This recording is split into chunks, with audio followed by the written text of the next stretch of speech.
يا أيها الذين آمنوا اتقوا الله حق تقاته ولا تموتن إلا وأنتم مسلمون আল্লাহ তাআলা বলে, ও ঈমানদারগণ, তোমরা আমাকে ভয় করো, ভয় করার মতো ভয় করো।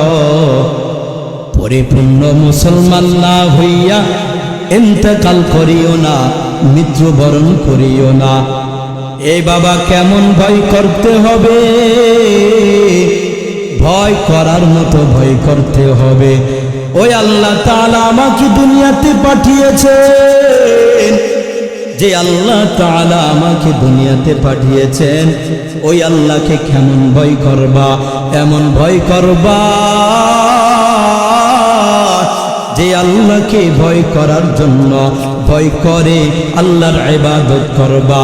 আল্লাহ তাআলাকে ভয় করে জাহান্নামের আগুনকে ভয় করবা, কবরের আযাবকে ভয় করবা। ওই আল্লাহ তাআলাকে যদি ভয় করে আল্লাহর জন্য ইবাদত করতে পারো, ও মুসলমান বাবারা, মনে করবেন আল্লাহ তাআলা আপনাদের উপরে খুশি হইয়া যাবে। এমন ভয় করবা, পরিপূর্ণ মুসলমান না হইয়া দুনিয়া থেকে বিদায় নিও না। এরে ভোলার জমিনের মুসলমান, যদি দুনিয়া থেকে পরিপূর্ণ মুসলমান না হইয়া বিদায় নেন, আমাদের এত গুনাহ, ওই কবরের আযাব সহ্য করতে পারবো না রে বাবা। যদি পরিপূর্ণ মুসলমান না হইয়া কবরে যাও, আল্লাহর নাফরমানি করিয়া কবরে যাও, ওই আল্লাহ তাআলার নাফরমানি করার কারণে কবরে যাওয়ার পর কি হবে? এরে ভাই, কতদিন নামাজ পড়ো না, আল্লাহ তাআলার নাফরমানি করি, কবরে যাওয়ার পর আল্লাহ তাআলা বলবে, ওই কবর, এ হলো আমার নাফরমান বান্দা, দুনিয়াতে কোনো ইবাদত করে না, আমাকে ভয় করে নাই, আমার জন্য ইবাদত করে না। এ কবর, তুই আগে যেমন ছিলি এমন হয়ে যা, সমান হয়ে যা। আল্লাহ তাআলার ওয়ার্ডার পাইয়া কবর কি করবে? কবর ডান পাশ থেকে এক চাপ দিবে, বাম পাশ থেকে এক চাপ দিবে, উভয় পাঁজরের হাড়গুলা ভেঙে চুরমার হয়ে যাবে। এরে বাবা, গুনাহ নিয়ে কবরে যাওয়া যাবে না। যদি যাও, কবর তোমার সাথে খারাপ ব্যবহার করবে ওই কবরে। এরপরে কি হবে? এরে ভাই, আপনাকে তিনটা প্রশ্ন করবে, মার রব্বুকা ওয়া মা দীনুকা ওয়া মান নাবিয়ুকা। যদি উত্তর দিতে পারেন তাহলে তো ভালো, আর যদি উত্তর না দিতে পারেন, কবরের আযাব শুরু হয়ে যাবে। 70 থেকে 99টা সাপ কবর ভরপুর হয়ে যাবে। এরপরে তোমার কাছে একজন অন্ধ ফেরেশতা আসবে, বিশাল বড় একটা হাতুড়, ওই হাতুড় দিয়ে তোমাকে মাথার উপরে একটা আঘাত করবে।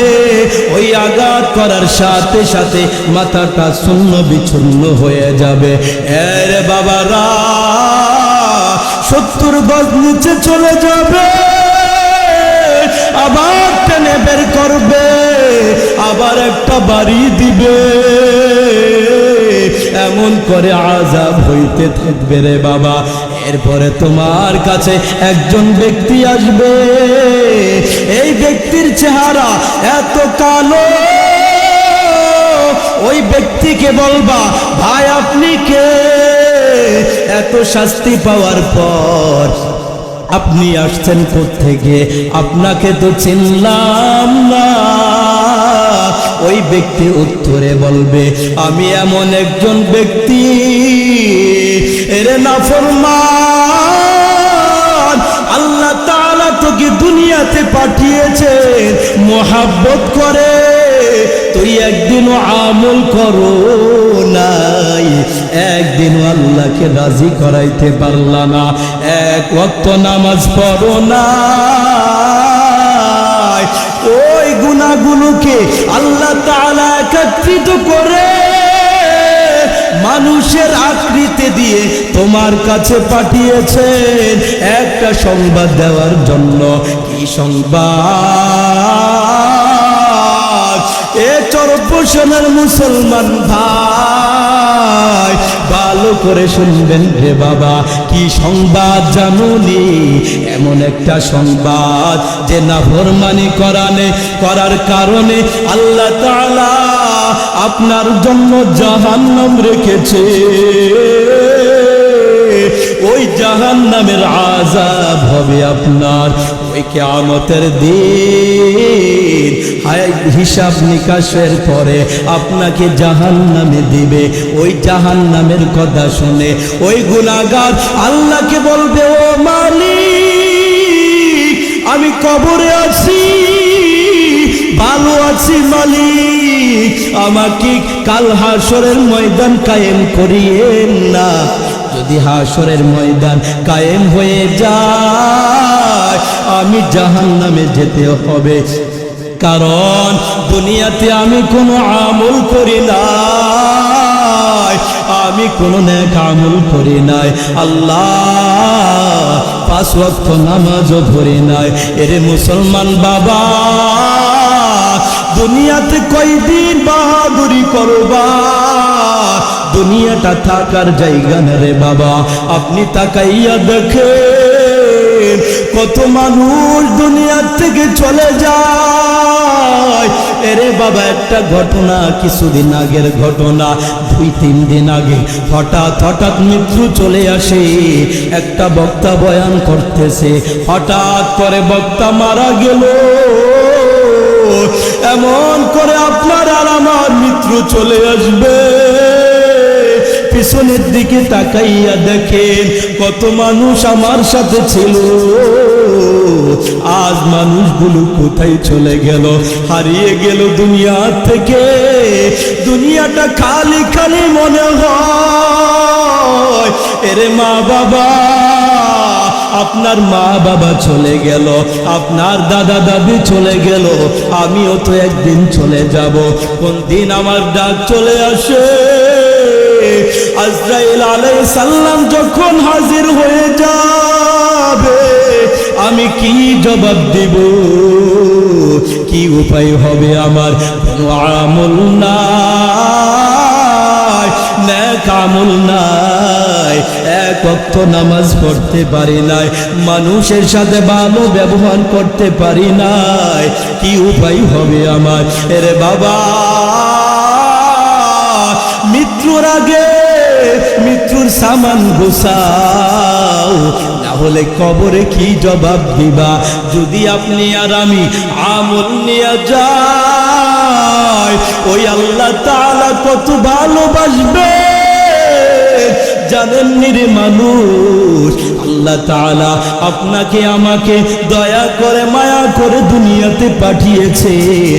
আমার বান্দা আমার জন্য ইবাদত করবে, আমার বান্দা আমার কথা বলবে, আর ওই বান্দা আমরা একটা দিনও বাদ নাই গুনাহ করি নাই, একটা দিনও বাদ নাই আল্লাহর নাফরমানি করি নাই।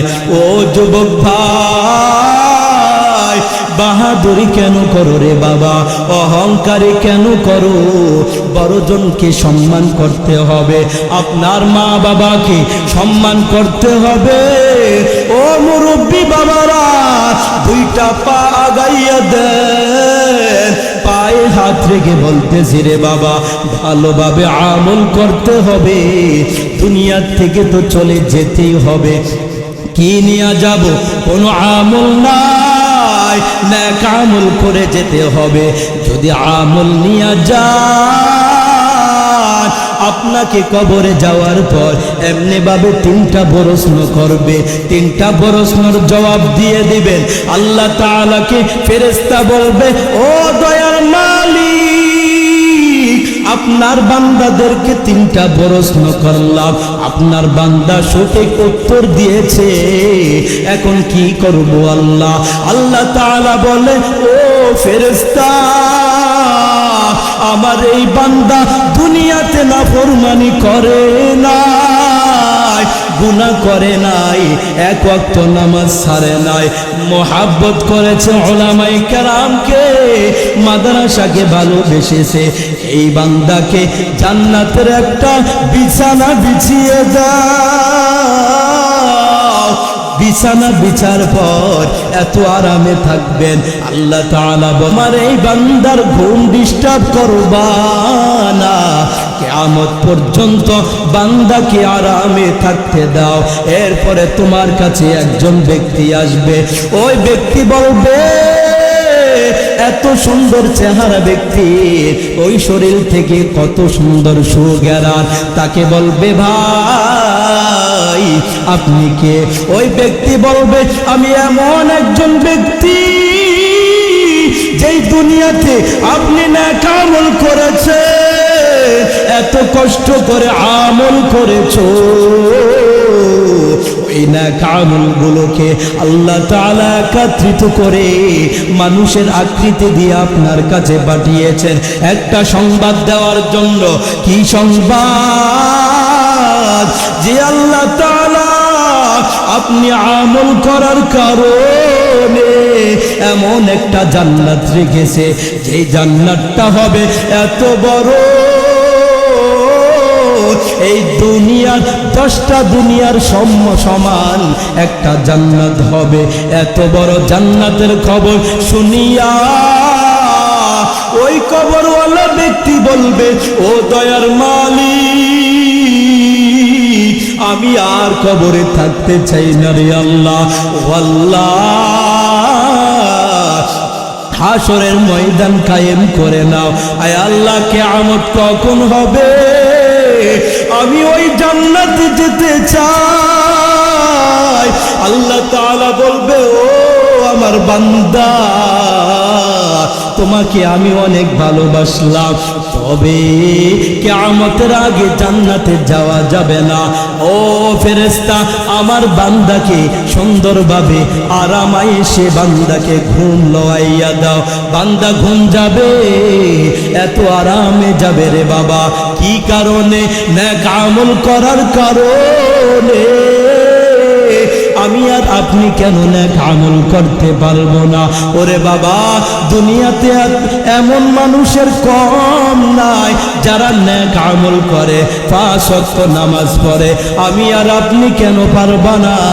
এরে ভাই, বুড়ো হয়েছি, আমার বয়স 60-70 বছর হয়ে গেল, এখনো কেন আমি বুঝতে পারি না আমি কখন ইবাদত ধরব, কখন আল্লাহকে খুশি করাইব, আমি কখন আমার আল্লাহর মহব্বত ভিতরে পয়দা করব। ও দুনিয়ার মানুষ, আল্লাহর ইবাদত করার মতো করে দেখো, ওই আল্লাহ তাআলা আপনাকে ছেড়ে যাবে না যদি মহব্বত করার মতো করতে পারো, আল্লাহকে ভালোবাসার মতো বাসতে পারো, আমার নবীকে ভালোবাসার মতো বাসতে পারো, ইবাদত ভালোভাবে করতে পারো, তাহলে মনে রাখবে ওই আল্লাহ তাআলা আপনাকে খুশি হইয়া আপনাকে জান্নাতুল ফেরদাউস দান করবে।